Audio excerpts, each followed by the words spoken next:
Unit 13 is the most useless memorization you'll ever have to do in your life. So here are the things you'll need to memorize. The glucogenic amino acid families, the ketogenic amino acid families, which is just glycine and leucine, so that one's done. There are 4 amino acids that do both: isoleucine, phenylalanine, tyrosine, and tryptophan.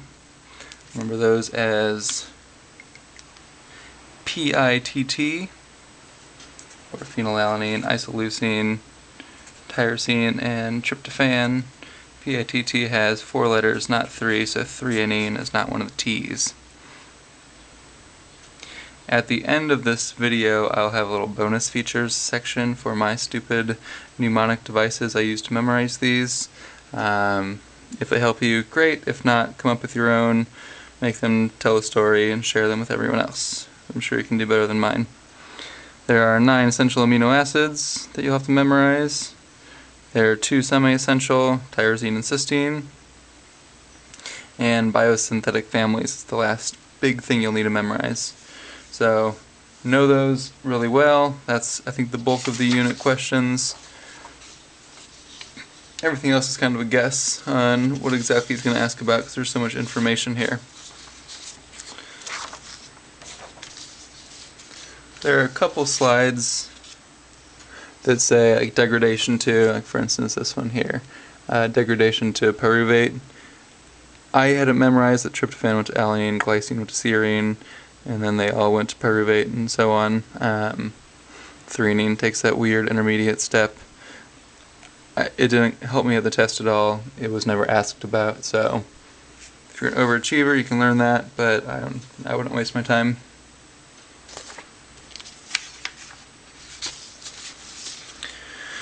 So, aromatic amino acids require oxygenases,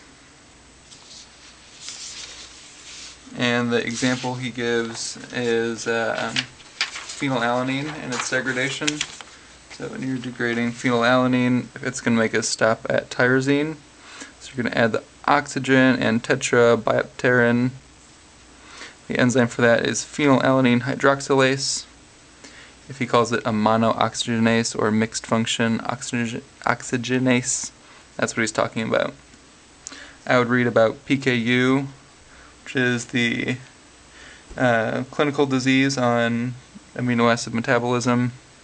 There's one slide in it. It's usually because of this enzyme is involved. The slide right after that is metabolism of biopterin.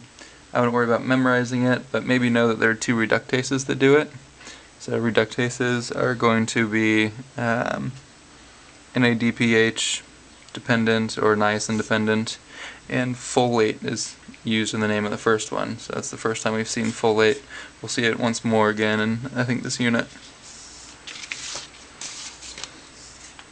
And then the rest of the unit, I just make kind of loose associations of where things are derived from. So we'll go through this real quick. Homocysteine is supposed to go to methionine, but it can't if there's a lack of folate, B6, and B12. Homocysteine can build up and be a cardiovascular disease marker. If you abbreviate SAM, that's an activated methionine or methyl group donor.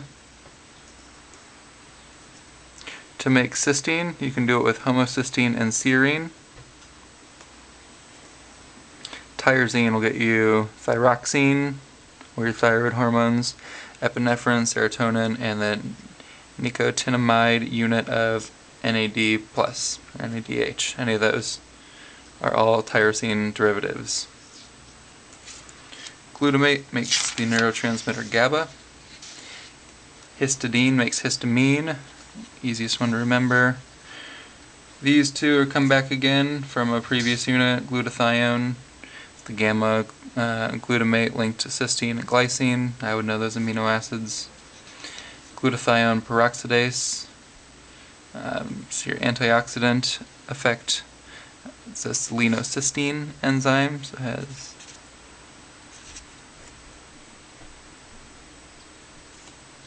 that, and arginine is the precursor to nitric oxide, or the smallest signaling molecule, you might call it, by NOS, nitric oxide synthase.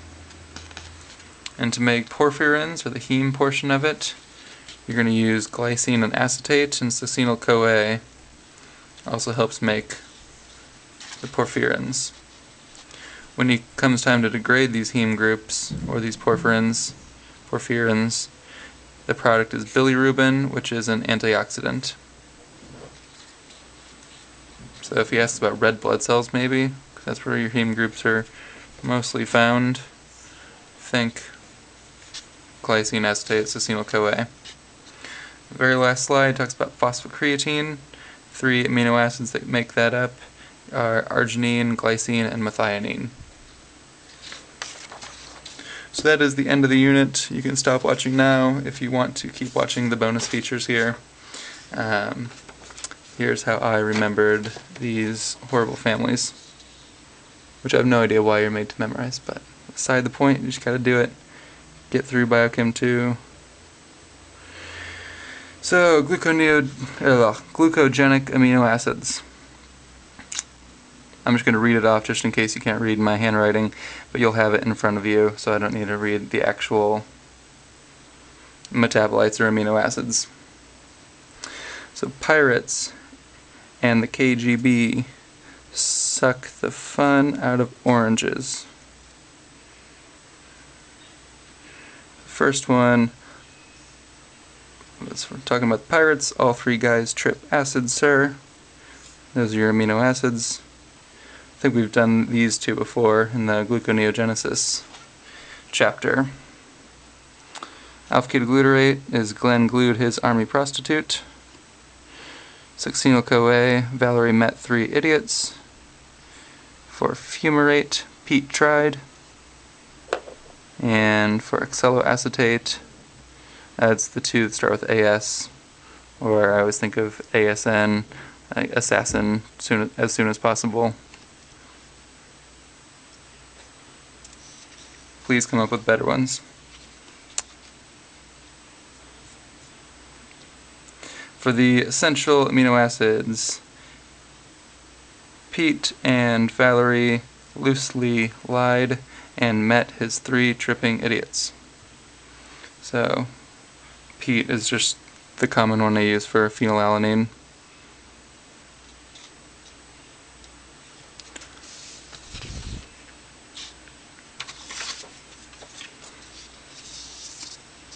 I think I cleaned all these up too.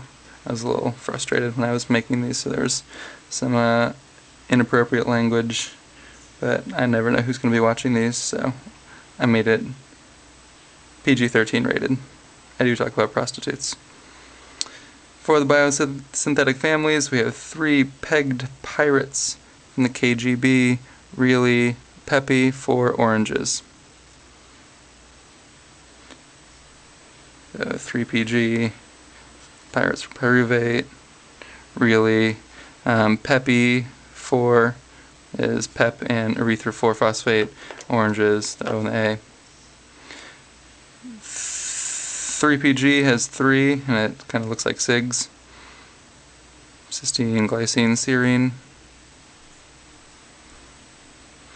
For pyruvate, you can know it 2 ways. So you have punch, all of Valerie's idiot losers.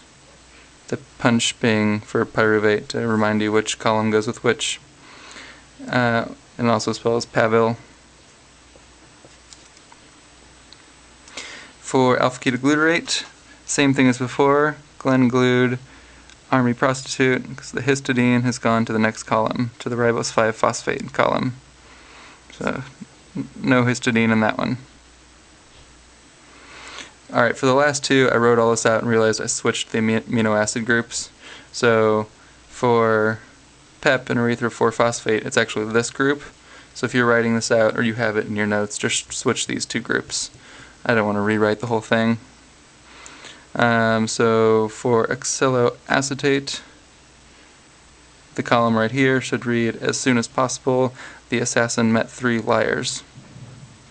And for PEP, or erythrophosphate, Pete tried tripping. phenylalanine, tyrosine, tryptophan. Alright, that helps. Awesome. If not, oh well.